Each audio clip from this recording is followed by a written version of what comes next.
Good morning and good day sa lahat ng ating mga kasama sa Daily Devotional. Good morning po sa ating lahat. Ngayon po ay araw ng Martes. It's Tuesday, December 7, 2021. Welcome po sa ating Daily Devotional. No? Bago po tayo magsimula sa ating pagpapahayag ng salita ng Diyos, bago ko ibigay ang title ng ating topic ngayon, samahan niyo po muna ang inyong lingkod sa ating panimulang panalangin. Let us pray.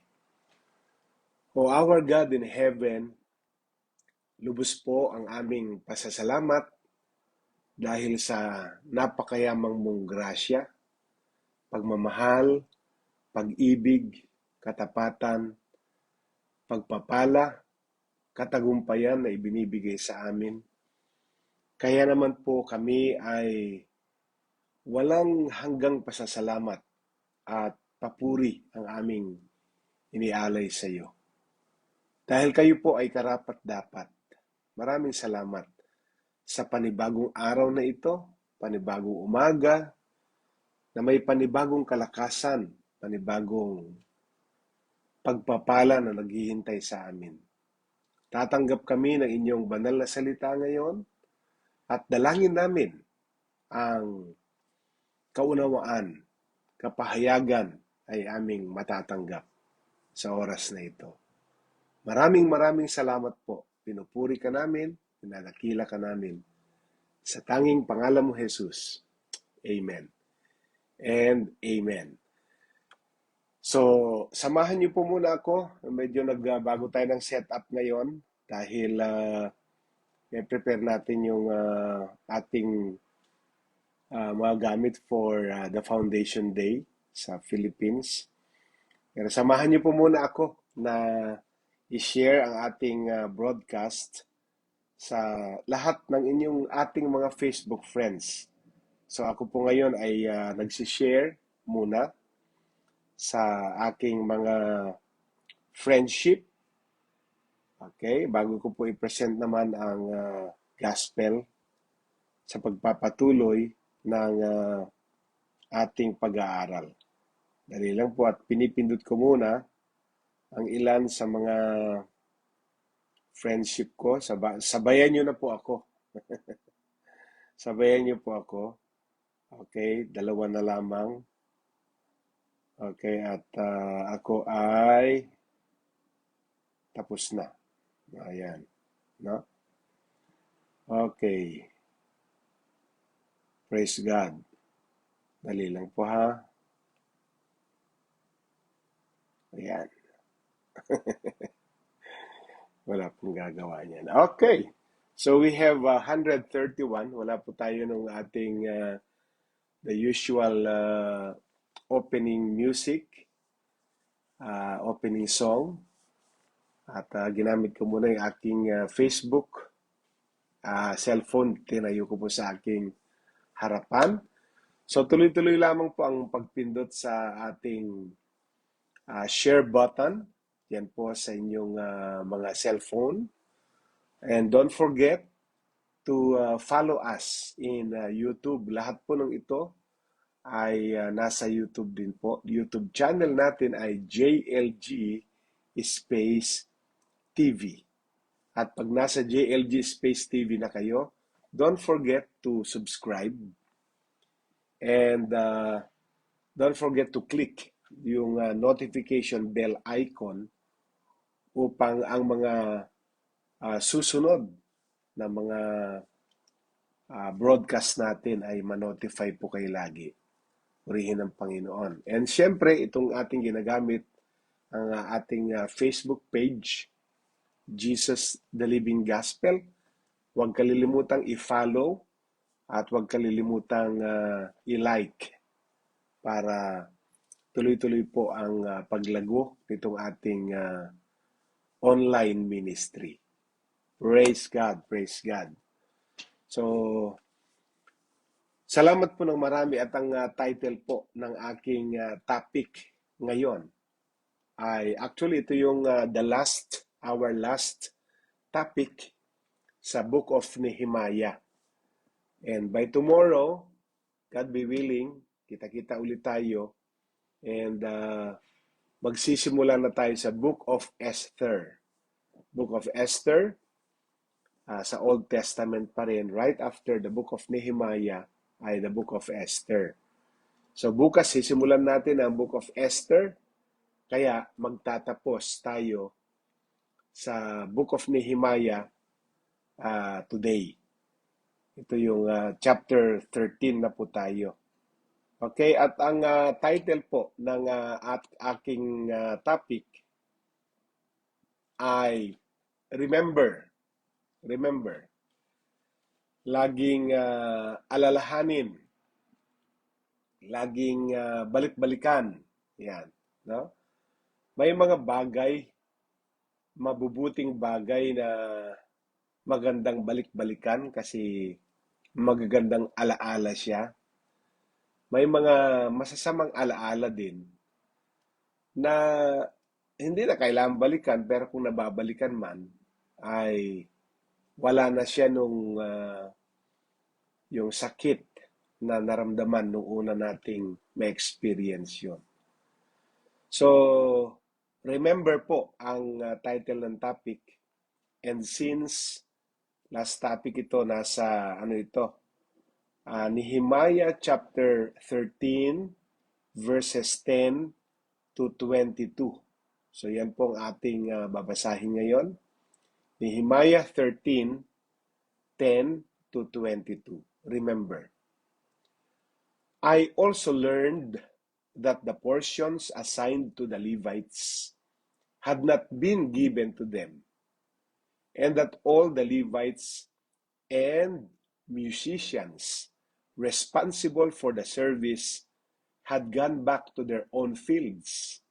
So I rebuked the officials and asked them, "Why is the house of God neglected?" Then I called them together and stationed them at their posts. And verse 12, all Judah brought the tithes of grain, new wine, and olive oil into the storerooms. I put Shelemiah the priest, Zadok the scribe, and a Levite named Pedaiah in charge of the storerooms and made Hanan, son of Sakur, the son of Mataniah, their assistant, because they were considered trustworthy. They were made responsible for distributing the supplies to their fellow Levites. Remember me for this, my God, and do not blot out what I have so faithfully done for the house of my God and its services.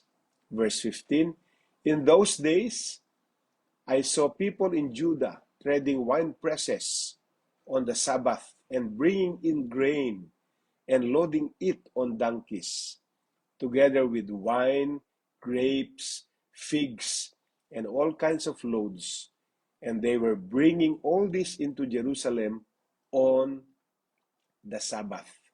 Therefore, I warned them against selling food on that day. People from Tyre who live in Jerusalem were bringing in fish and all kinds of merchandise and selling them in Jerusalem on the Sabbath to the people of Judah. I rebuked the nobles of Judah and said to them, what is this wicked thing you are doing, desecrating the Sabbath day? Didn't your ancestors do the same things, so that our God brought all this calamity on us on this city? Now you are stirring up more wrath against Israel by desecrating the Sabbath. Verse 19 na po ako. When evening shadows fell on the gates of Jerusalem before the Sabbath, I ordered the doors to be shut and not opened until the Sabbath was over. I stationed some of my own men on the gates so that no one could be brought in on the Sabbath day. Once or twice the merchants and sellers of all kinds of goods spent the night outside Jerusalem. But I warned them and said, why do you spend the night by the wall? If you do this again, I will arrest you. From that time on, they no longer came on Sabbath. Then I commanded the Levites to purify themselves and go and guard the gates in order to keep the Sabbath day holy. Remember me for this also, my God, and show mercy to me according to your great love. And that is in Nehemiah chapter uh, 13 verses 10 to 22. Yan po ang ating binasa. So una pong ipinapakita rito na yung mga pag-observe nila ng Sabbath, na dinesecrate na nila yung isang banal na araw na ang Diyos mismo ang nagbigay sa kanila, at isang araw na dapat nilang i-observe bilang araw ng pamamahinga, pero ginagamit pa rin nila yung araw na yon para sa pagbebenta ng kanilang mga merchandise, ng kanilang mga goods. At ang masaklap dito, galing itong karamihan itong mga nagtitinda sa Jerusalem ay galing pa sa iba't ibang malalayong lugar, pero pinapatronize ng mga Hudyo na nakatira sa Juda. So, siyempre si Nehemiah ay hindi masaya sa mga nangyayari sapagkat napakaano po niya, detalyado.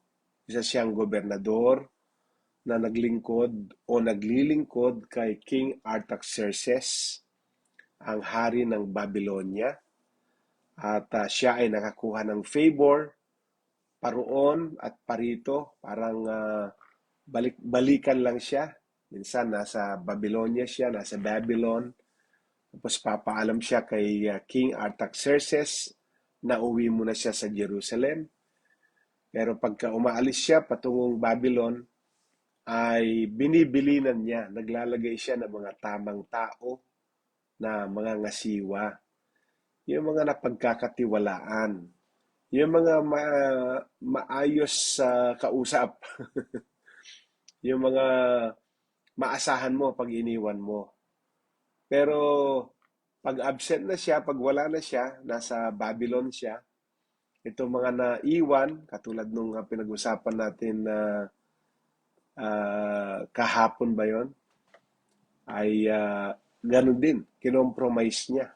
At dito, another compromise ang ginagawa ng kanyang mga kababayan na alam naman nila, binabasa naman nila ang Law of Moses, ang batas na binigay ng Diyos sa Mount Sinai, pero may katigasan ang kanilang mga ulo sapagkat susunod sila ngayon at pagpapalain sila, at pag napagpapala na sila, may ginagawa na naman silang hindi tama at sila'y didisiplinahin uli ng Diyos. So nasanay na sila sa cycle na gano'n. Kaya dito ay ni-reiterate, no? Parang inulit lang ang ordinance, pagpapaalala ni Nehemiah sa kanyang mga kababayan sa ordinansa ng patungkol sa araw ng pamamahinga. Kasi ang sabi niya, then I commanded the Levites to purify themselves and go and guard the gates in order to keep the Sabbath day holy. So para wala na makapasok na merchandise sa panahon ng Sabbath, ang utos ni Governor Nehemiah ay nakasarado ang mga gates sa simula ng Sabbath hanggang sa matapos ang Sabbath.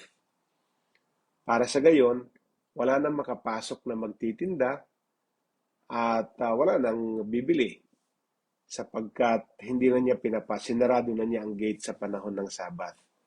So walang makapasok na merchandise, wala din makalabas na merchandise. Pangalawa po ay nung malaman niya na yung mga nagtitinda, yung mga sellers, ay kung hindi sila makapasok sa panahon ng Sabbath dahil sarado ang mga pintuan o mga gates ng Jerusalem, natutulog sila sa labas ng wall ng Jerusalem. At nalaman ni Governor Nehemiah. Binigyan na naman sila ng warning. At ang sabi niya, na pag gagawin niyo pa ito, pag aarestuhin ko kayo, paparesto ko na kayo sapagkat hindi tama ang inyong mga ginagawa. Sa verse 22, sabi niya, remember me for this also. Lalahanin mo ako sa ganito, Panginoon, aking Diyos. Show mercy to me. Grabe po kasi ang kanyang leadership, no? Napakarami niyang inaasikaso. Napakaraming aspeto ng kanyang leadership ang kailangan niyang bigyang pansin, no? Kaya sabi niya, show mercy to me. Ipakita mo, ipadama mo ang iyong grasya sa akin according to your great love. Hindi po madali ang maging leader, lalo na kung ang mga taong ililid mo o pamumunuan o pangungunahan mo ay mga taong talagang embedded na sa kanilang sistema ang pagsuway. Yung minsan ay okay, minsan ay susuway. Hindi sila nagiging consistent sa kanilang pagsunod. So sige, nais nating pag-usapan itong iba pang aspeto nitong topic natin ngayon. Remember, alalahanin lagi na may utos ang Diyos na kailangang i-observe natin na utos ng Diyos. Hindi po pwedeng utos ng Diyos yan at babaliwalain lang natin. Kinakailangan we observe all the ordinances, the laws of God, yung mga batas ng Diyos. Dahil nasa pagsunod po ang pagpapala. Amen? Kung tayo po ay sumusunod, nakakasiguro tayong pagpapalain tayo ng Diyos. Now, meron pong old nursery rhyme about ang linya po nitong nursery rhyme ay an old woman who lived in a shoe and who had so many children she didn't know what to do. Okay, yan po yung old nursery rhyme. An old woman who lived in a shoe. Isang matandang babae na nakatira sa sapatos, sabing ganon. Had so many children, sa dami ng kanyang mga anak, she didn't know what to do. Hindi na niya alam ang kanyang gagawin. I think Nehemiah might have felt like the old woman. Maaring yung old woman in the old nursery rhyme ay sa tingin ko parang katulad siya ni Nehemiah. He had so many people to watch. Alam niyo ho itong 13 chapters ng Book of Nehemiah. Makikita ninyo, lalong-lalo na sa later part ng ating pag-aaral, makikita ninyo kung gaano karaming detalye, gaano karaming bagay ang inaatupag ni Nehemiah. Talagang siya, meticuloso, which is tama po yan. Siya ay detalyado na isang positibong sangkap ng isang leader. At binabantayan niya lahat at binibigyan pansin lahat kasi siya, kailangan at least perfect ang kanyang paglilingkod dahil para sa Diyos ang kanyang paglilingkod. So kaya nga sabi ko, he had so many people to watch. When one group was doing well, another was behaving badly. Pansin nyo, grabe po yung kanyang pagtitiyaga, grabe yung kanyang uh, perseverance, long suffering and patience. Dahil minsan, ang isang grupo ay okay sila, masunurin sila. Ang isang grupo naman ay nagbe-behave ng mali. He kept going to his knees. Yan naman ang kalakasan ni Nehemiah. Pag merong mga ganitong sitwasyon sa kanyang leadership, he kept going to his knees and asking God to remember him. Yan ang magandang sangkap din na dapat nating tularan. Na every time meron siyang mga pinagdadaanan sa kanyang leadership, hindi siya nakakalimot na luluhod at sasabihin sa Diyos, "Huwag mo akong kalilimutan, Panginoon, aking Diyos. Huwag mo akong kalilimutan, kaawaan mo ako." And Nehemiah was putting out fires all over Jerusalem. Sa amot-saring mga problema, ang kanyang binibigyang pansin sa problema sa Jerusalem. At hindi lang siya taga Jerusalem o hindi lang siya pang Jerusalem. Actually, siya ay itinalagang gobernador ng Judah. Judah means the whole Israel.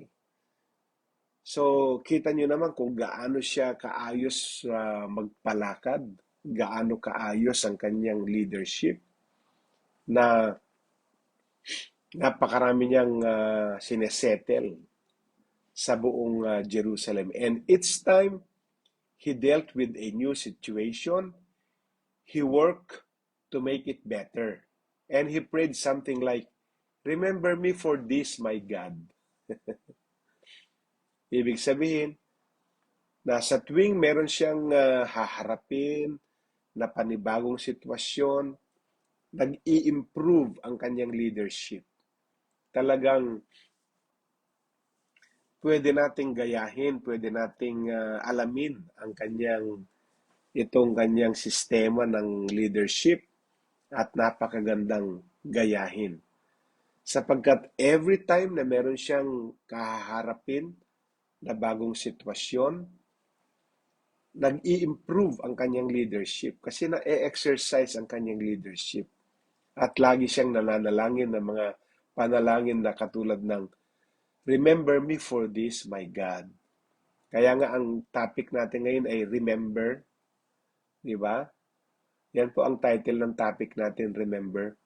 Alalahanin mo ako sa ganito, Panginoon, aking Diyos. He could not stop people from sinning, but he could bring them before the Lord in prayer. Opo, tayo po mga leaders, hindi naman natin mapahinto. Wala tayong kapangyarihan, kakayanan, kalakasan na pahintuin ang ating mga nasasakupan na huminto na sa pagkakasala. Pwede nating bigyan ng advice pero nasa tao pa rin kung ihihinto na niya ang kanyang pagkakasala. Pero ang pwede nating gawin ay ilapit natin sa Diyos ang ating mga nasasakupan na ang Diyos na mismo ang gumalaw sa kanilang mga buhay.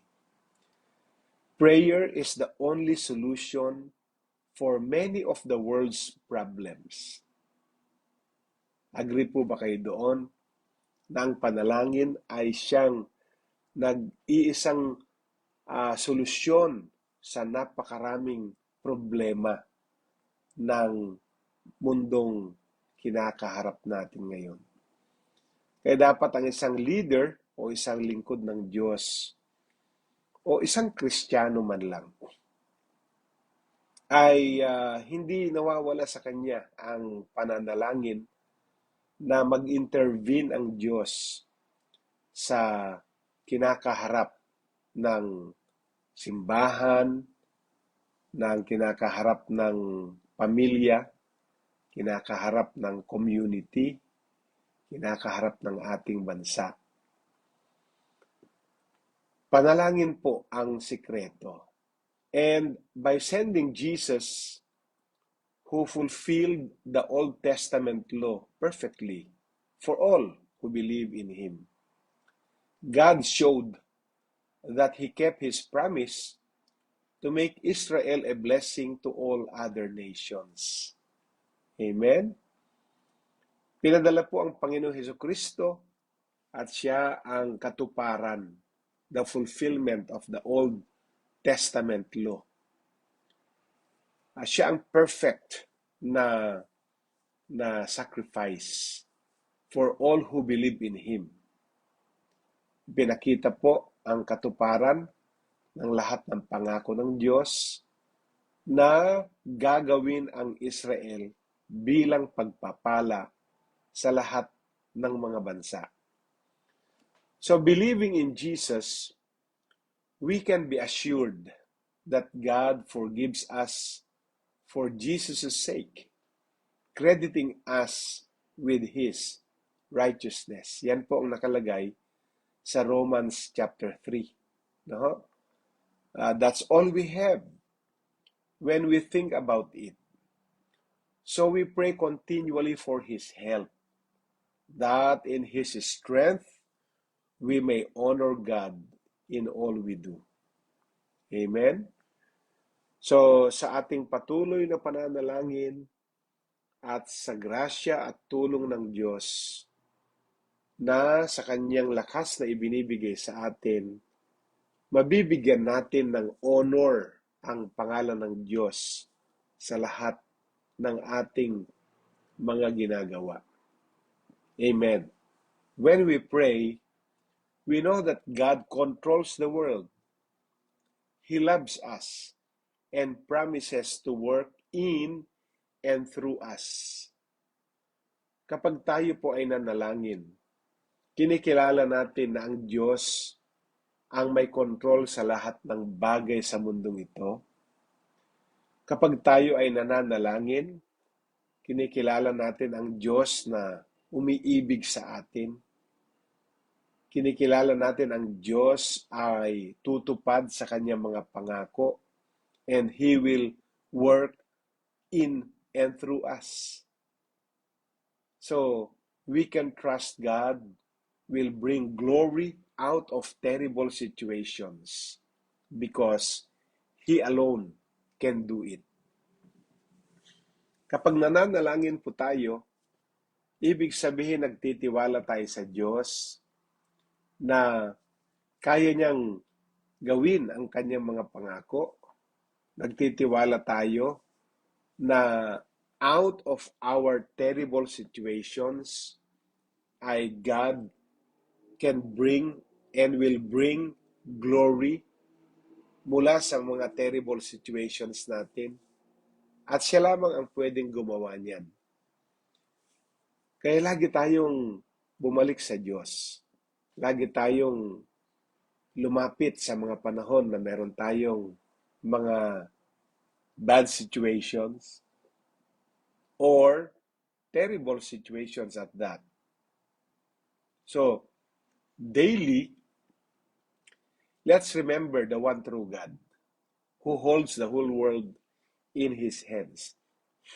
Amen? And saves us. He got the whole world in His hand. Amen? Ang buong mundo ay nasa kanyang palad, nasa kanyang kamay. So gaano man katerible, gaano man kalupit ang sitwasyon natin, gaano man kabagsik ang ating mga pinagdadaanan, katulad din dapat tayo ni Nehemia na ang kanyang panalangin sa Diyos. Alalahanin mo ako, Panginoon, sa inyong habag at pagpalain mo ang inyong lingkod. Sapagkat hindi madali para kay Nehemia kasi hindi siya hindi lang siya basta nakatutok sa gawain sa Juda bilang gobernador. At the same time, bumabalik-balik pa rin siya sa Babylon once in a while para mag-report kay King Artaxerxes na nagtalaga sa kanya bilang gobernador ng Juda. At the same time, dahil siya ay trusted man ni King Artaxerxes, ay isa siya sa mga pinakamalapit na tao sa leadership ng hari ng Babylonia. At umuwi siya, malimit, mas marami siyang panahon sa Juda kasi siya ng gobernador. Pero sa isang sandali, sa isa saglit na nawawala siya, nagtatalaga naman talaga siya ng mga tao na mga ngasiwa in his absence. Ang problema, yung mga sa tingin niya ay trustworthy, mapagkakatiwala ang mga tao, ay nalilingat lang siya sandali, nagko-compromise na itong mga iniwan niyang mga priest, mga Levites, at mga trustworthy people, mga trusted men and women. O actually, men lamang ito. Dinidiscuss natin. So, pagka bumabalik siya at may nakita na naman siyang hindi tama, inaayos niya, nagiging marunong siya lalo. Lalo siyang nag-i-improve sa kanyang leadership. At lagi niyang isinusumbong sa Diyos ang kanyang sitwasyon.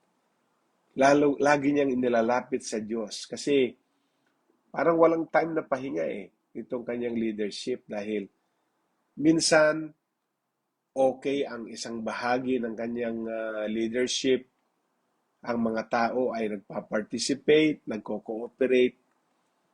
Sa isang banda naman, may grupo na hindi nagko-cooperate.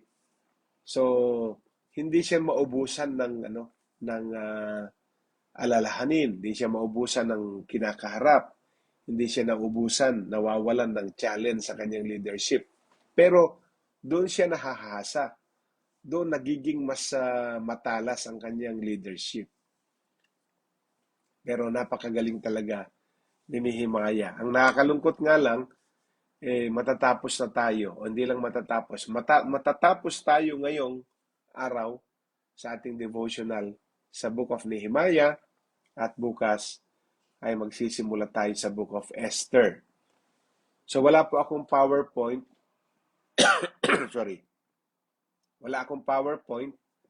Pero sundan niyo po ang ating prayer declaration. Sabihin natin, Dear Lord, we trust in you. Have your way in us. For Jesus' name, Amen. Let us pray. God in heaven, nakita uli namin ang napakagandang katangian ni Nehemiah, ang gobernador ng Juda, na siyang ginamit mo upang tapusin ang proyekto ng Wall of Jerusalem.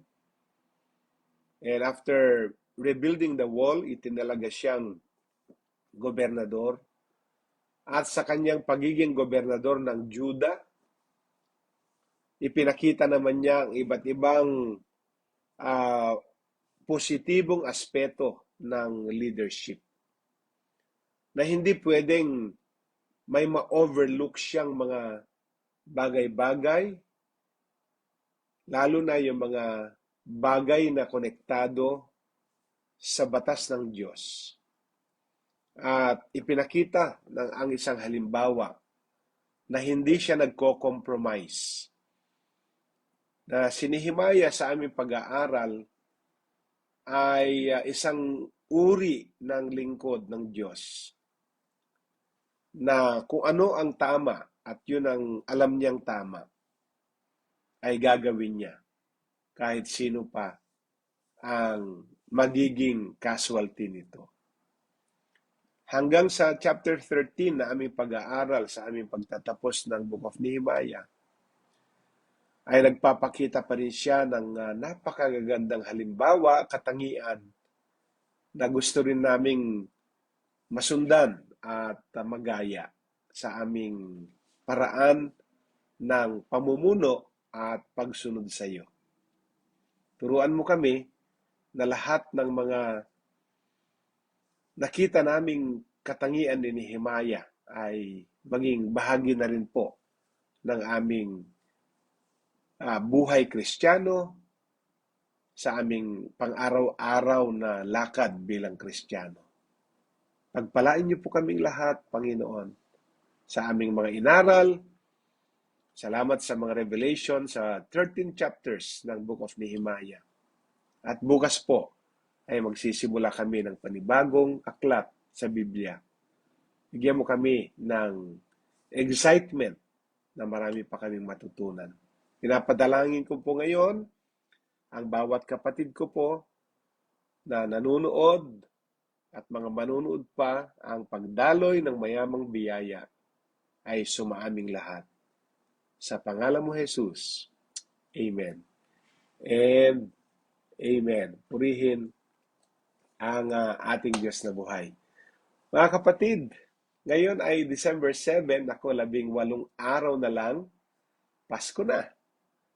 Kumusta po ang paghahanda ninyo ng Kapaskuhan? Pero huwag kalilimutan, bago po dumating ang Pasko, meron pa tayong 18th Foundation Day ng Jesus the Living Gospel Philippines na gagawin sa December 19. Online po yan, virtual Grand Foundation Day ng Jesus the Living Gospel Philippines. Dito naman po sa Hong Kong ay simula na po ang 1 week na Christmas party ng ating mga grupo simula po sa December 12, Sunday. So, kita-kita po tayo bukas at alam ko pong pinagpala kayo ng ating pag-aaral sa Book of Nehemiah and expecting na mas malalalim na revelation ang tatanggapin natin sa Book of Esther simula bukas. Ito po ang inyong kasama, Pastor Rene Alog. God bless us all and Shalom.